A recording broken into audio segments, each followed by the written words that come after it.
Every writer should strive to write faster, to get more writing done in less time. Assuming that you can maintain the same level of quality and whatever else, there's really no downside to producing more writing. Happy writers are productive writers. When you remove obstacles, whether it's self-doubt, process inefficiencies, story issues, whatever, your productivity will naturally improve, and likely the quality of writing as well. Don't assume that just because you're writing less, you're writing better. Oftentimes, when you get rid of the stuff gumming up your process, you write more and you also write better. Today, I'm going to share some concrete processes that have helped me boost my writing productivity and will hopefully do the same for you. Most of this is applicable to writing like a first draft, although some of it works with rewrites or revision as well. Before we get into that though, a brief angry Carl tangent/rant. Like all my videos, this one was made out of anger. Some people are really protective of this idea of writing less. Like they see it as some kind of virtue that, only writing 3 sentences a day means that you're somehow superior as a writer. There's this sort of arrogance of, I'm not one of those productive writers. My writing is a sacred activity. I'm not pumping out drivel. I go as slow as humanly possible. There is this false correlation that a lot of people draw between the amount of writing that you do and the quality of that writing. They assume that writing more automatically means writing something of lower quality, which isn't always true. I would present a counter argument to this that when you overcome the things that are slowing down your writing, the things that are impeding your progress, when you let the ideas flow, when you iron out the kinks in the process, your writing will improve both in quality and improve in quantity. Every writer should strive to get more writing done. More writing means more practice, more exposure to novel ideas, more work that you can get feedback on, and more experience. There is no virtue and no reward for writing slower than you need to be writing. It doesn't benefit anybody, least of all you.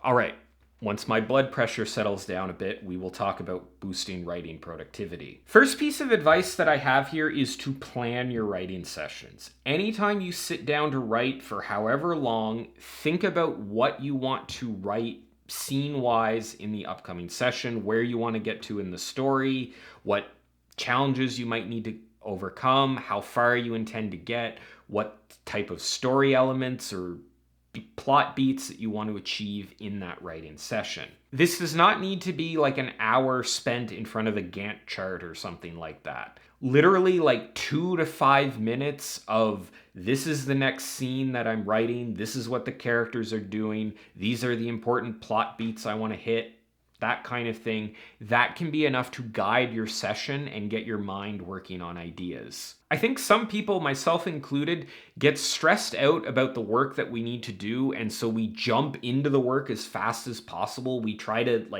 in a frenzied sort of way, try to just make as much progress as possible as early as possible.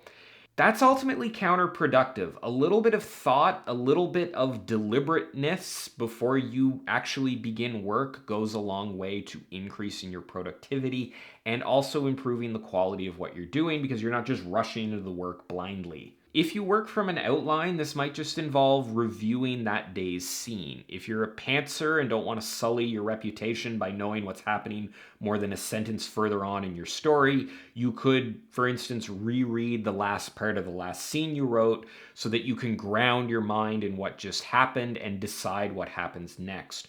Regardless of your process, a few minutes spent before your writing session will help you be more productive.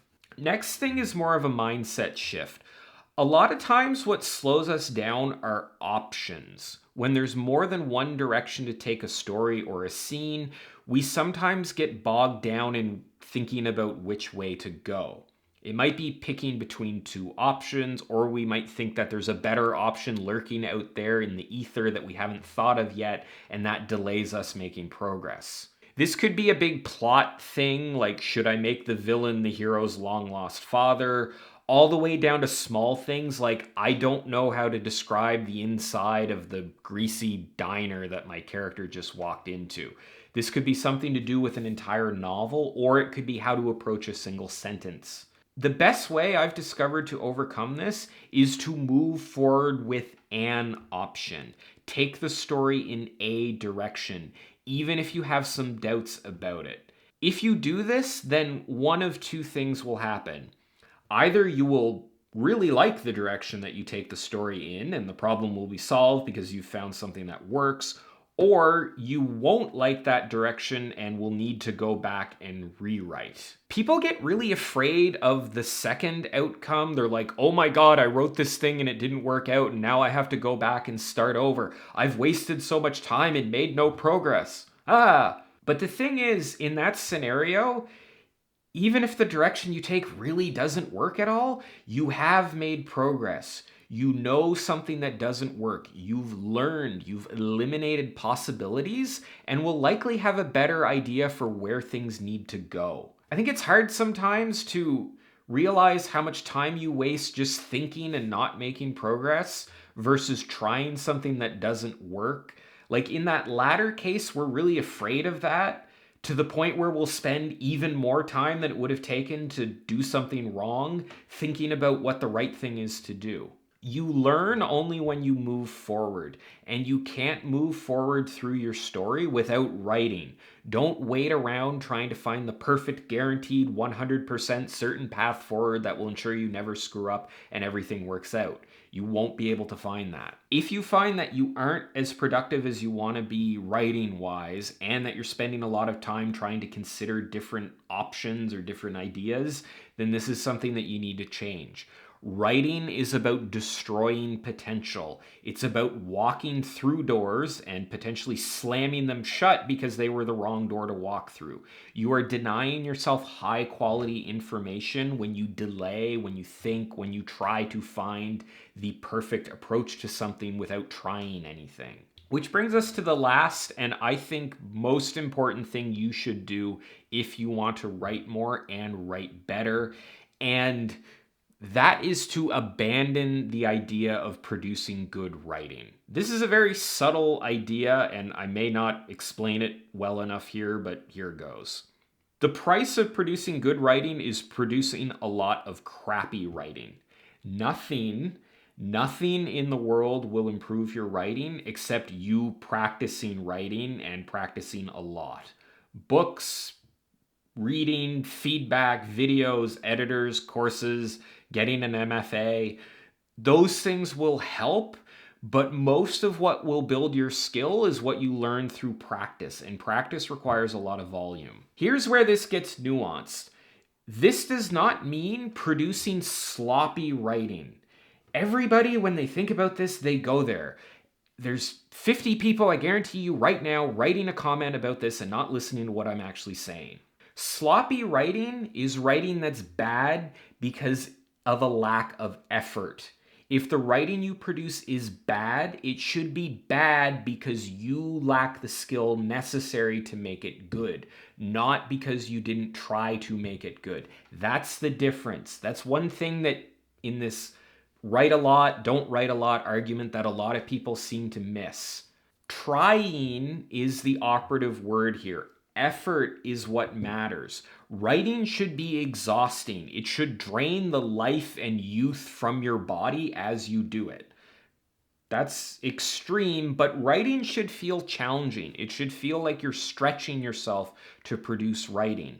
This is hard to do, and why a lot of people, myself included at times, write less than they are capable of. We avoid stretching our capacity. We don't write the hard scenes because producing writing that doesn't turn out is hard on our egos.